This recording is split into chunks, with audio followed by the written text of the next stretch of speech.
Hey guys, and welcome back to another YouTube video. In this video we're going through the Gold Coast versus Collingwood game, in which Gold Coast overcame sort of a Collingwood massive comeback in the, I think it was third and fourth quarter, kicked two late goals to win it. I believe it was 101-90 in what was a really good game to watch. Another really good game after the after also watching the Sydney game, even though I was a little bit disappointed at the time. I've sort of had time to reflect over the last couple of days, but anyway, Gold Coast just ran over, Collingwood, I should say, almost ran over the top of them single-handedly from Nick Dacos, who probably in the end only gets one vote from this effort.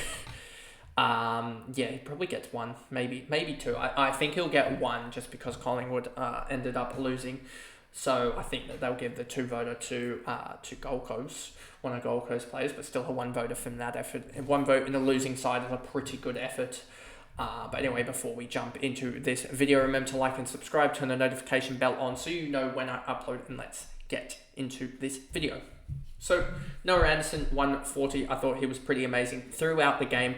Had a little bit of a lackluster third quarter, but ended up with 39, 8 and 5. You're always going to do really, really well when you have those 8 marks and 5 tackles. That's sort of a general gist of how players do really well. They get towards that 8, 9 combined marks tackles, but he got to 13, which is generally going to absolutely smash it out the park. Ainsworth with a 113. I was kind of surprised when this popped up. 9 marks, which does really, as I was saying, once you get towards that 8, 9, 10 mark in tackle range, you really do generate a lot of points. But he did also have 28 touches and 2 goals. The 2 goals sort of coincide with the sort of 2 tackles effectively. So he had almost 11 different involvements there, non-disposal involvements, which really does help. It would be 13 points. So yeah, 3 tackles, I should say, actually, or 2 tackles and 1 tackle and 3 marks more, so 13 effectively. So yeah, he really did get involved.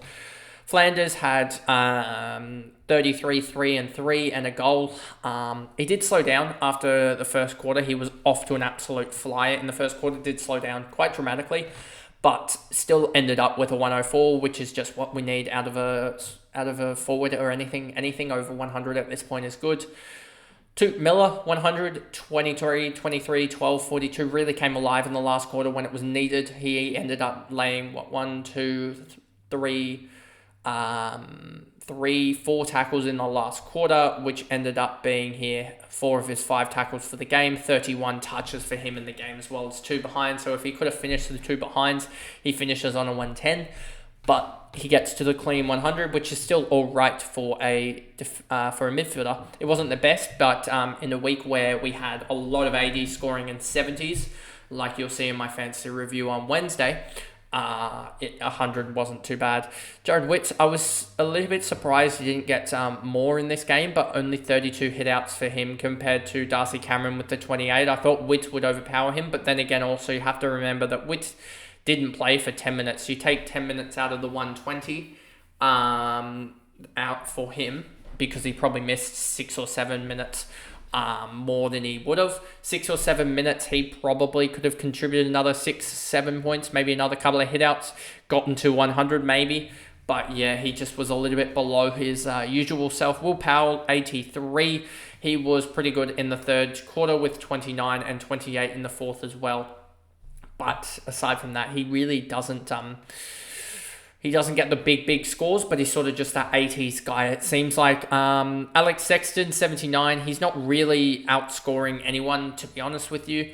74, 79 his last couple of starts. I think the role is starting to really just show that him and Powell might be splitting it a little bit more, and thus Yuland is more of a lockdown player.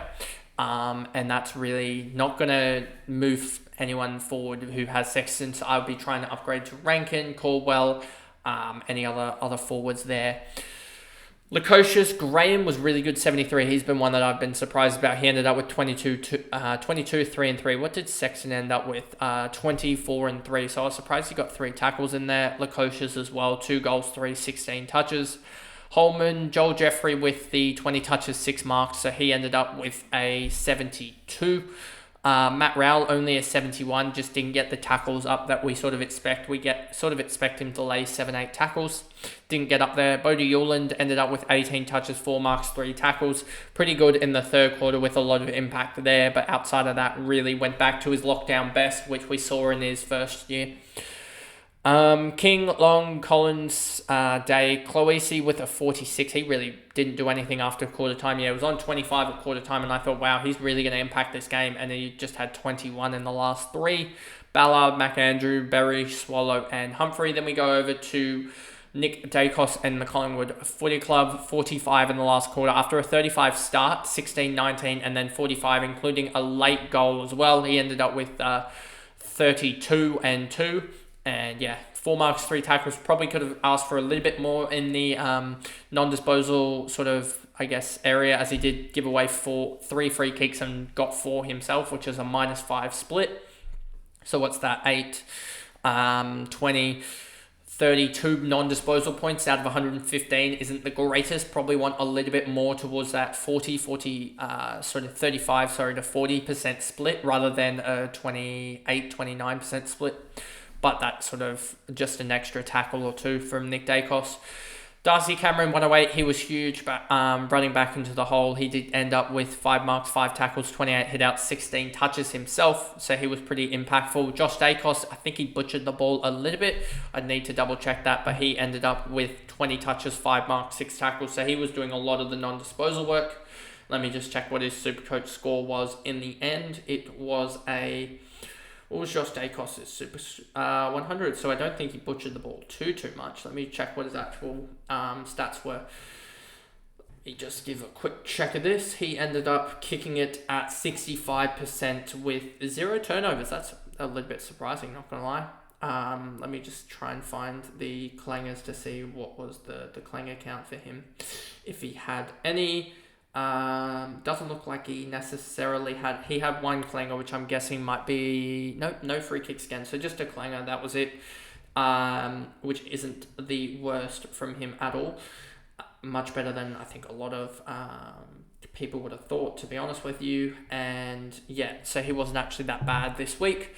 Jordan De Goey came back with a 97, but we know Jordan De Goey is going to have a 60 in him next week or in a week or 2 time, so there's no point, I don't think, grabbing him, even though, especially because he's 759k, you can legitimately get Rankin for 18k more expensive, who's going to give you, I think, consistent scores. Howell, Lipinski, Crisp, 893, and thing about Crisp is, I don't know whether this is just going to be what he sort of starts scoring now that you have Jagoe, Pendlebury, and guys back. You're starting to have guys flood back from, or a couple of guys each week for the likes of Collingwood. I don't know whether he's going to really start to suffer now because of it, whether he maybe moves back into the back line with, McCreary's out now, which will just mean Richards on field. You also have Noble, I think, got concussed as well. So just Chris moved to that half-back role, which probably isn't the greatest role for him in terms of scoring, as he generally loves to get a tackle or 2 in there. So I may look at moving him on. Pendlebury, Quaynor, Noble, Hill, Sidebottom, Maynard, Kruger, Hoskin, Elliott, Mychek, Harrison with the 44. Didn't really do much. Markov, Frampton, McCreary, Moore, Richards with a 27 off the bench. This is why I said to not grab him, as 376k. That's his break even done. Plus 20k obviously from the minus 20 break even, but that will be his break even destroyed now.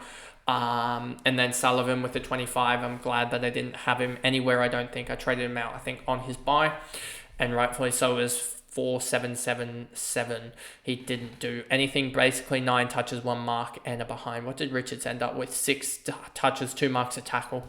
So yeah, he just came on late in the third and and got a 19.4. So is a good scorer. He just his break even. He's not a top end scorer. He's not a bottom. He's not rookie price. So he's sort of just in the middle of no man's land, and you don't go for mid prices at this point of the year. But anyway, that pretty much is the video, and I will see you guys for the last video of the day, which will be the Geelong vs Essendon recap. So I'll see you guys in that one. Bye, guys.